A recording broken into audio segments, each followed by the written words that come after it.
I want to welcome back friend of the show, Republican Congressman Don Bacon of Nebraska. He represents the state's 2nd congressional district. In the last Congress, Representative Bacon served on the House Armed Services and Agriculture committees. He's a veteran of the United States Air Force. Congressman, good to see you. Thank you for being with us again. Good to see you. Happy New Year's to you. And to you, sir. You, last time we talked, a couple of weeks ago, expressed frustration with the way this whole speaker thing and the reconciliation bill and the funding all went down. You did say, you called Speaker Johnson a good man who's trying to do his best. Given some of the internal divisions, do you think what happened last week with the speaker election finally getting done on one ballot, does that help? Does it hurt? Did it show you more division, or did it show you some hope? I think in general it helped. We exceeded expectations by getting this done in one vote, which is pretty low expectations I got to throw out there.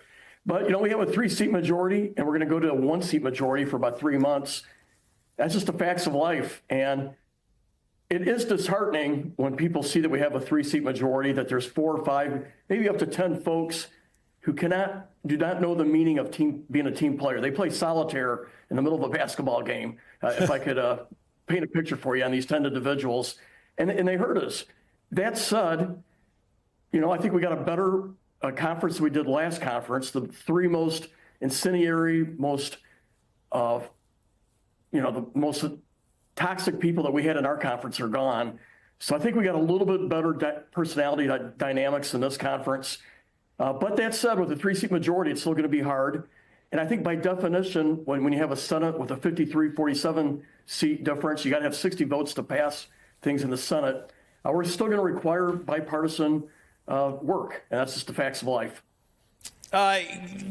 We saw Mike Johnson narrowly win that speakership, after which some members of the Freedom Caucus put forth a set of conditions for him to stay in the role. They're a little less onerous than the vacate the chair rules that existed in the last conference.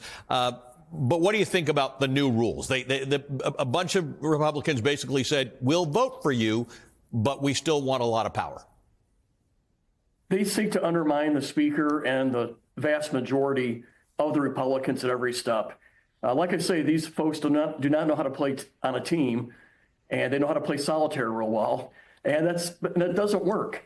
I don't demand 100% on everything because I'm one of 220 Republicans. And one of 435 overall, where you have to try to optimize solutions. But this small group, there's about 10 of them right now, it's sort of my way or the highway, and it hurts the team. And so I encourage them, get behind the speaker. When you get behind the speaker, he has a better leverage negotiating with Hakeem Jeffries. He's still going to have some compromise.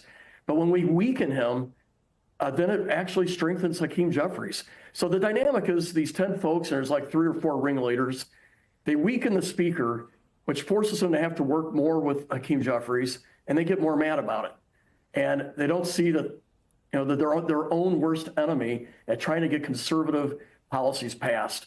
And so, but again, I would say we exceeded expectations. A lot of folks thought we'd do multiple rounds last week, and we got it done in one. And it took President Trump calling these individuals and basically telling them, get in line or else, because you're undermining our agenda and our team.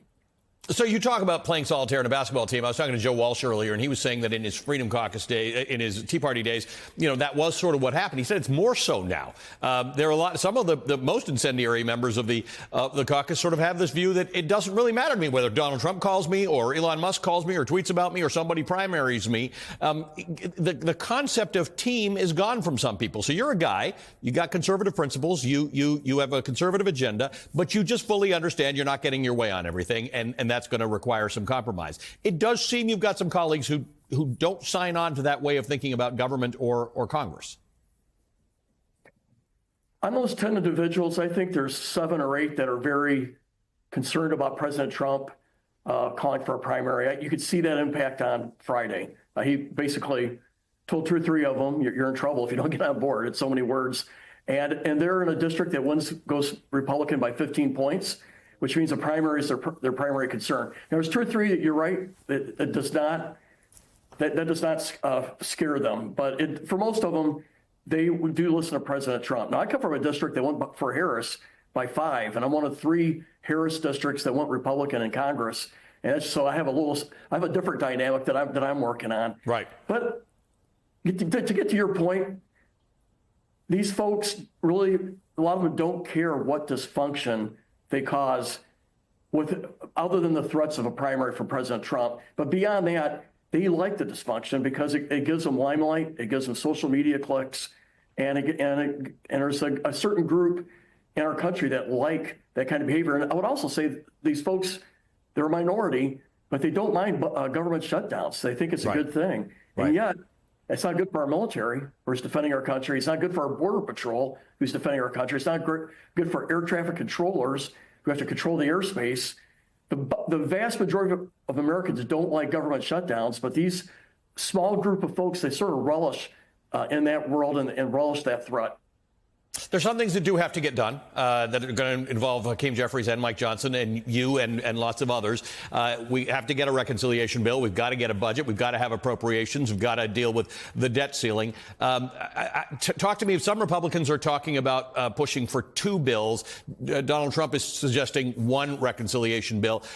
Talk to me about what you think the right strategy is, or is the right strategy for you whatever gets it done?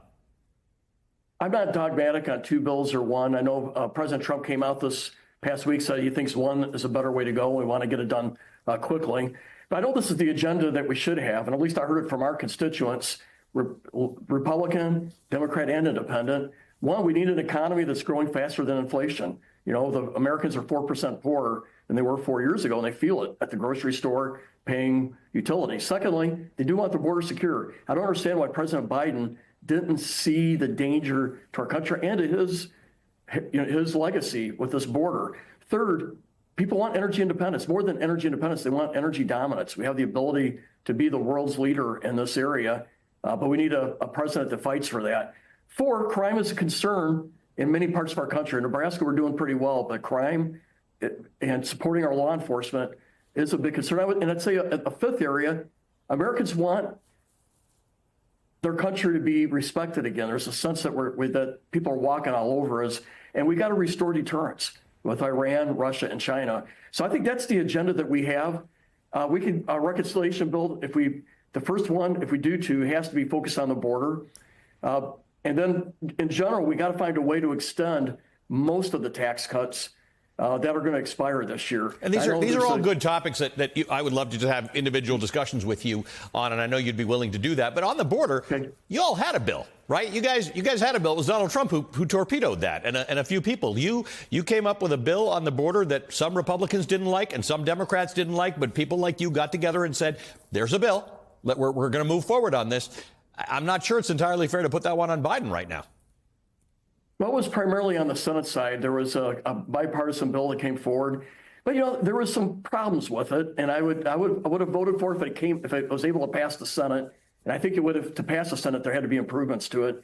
But just to put in context to Allie, under President Trump, we were averaging 2,500 folks crossing the border illegally a day in his administration, 2017 to 2021.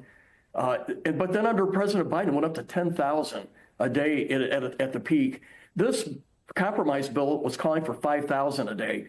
And so if there was a lot of Republicans, and maybe some Democrats too, that didn't think it was good enough to have a 5,000 a day benchmark for illegal people coming over our border. And so I think it was a start. I think we can do better than that. And so but I think that's the foundation for something we can work on, the work that was done by Senator Lankford and Senator Sinema and Senator Murphy. So I think it's something we can play. And I'm working with some Democrats right now on the House side to take that bill and make it better. Yeah. I think that would be useful. We're going to talk a lot about immigration on this show. Thank you, sir. Good to see you as always. Republican Congressman Don Bacon of Nebraska.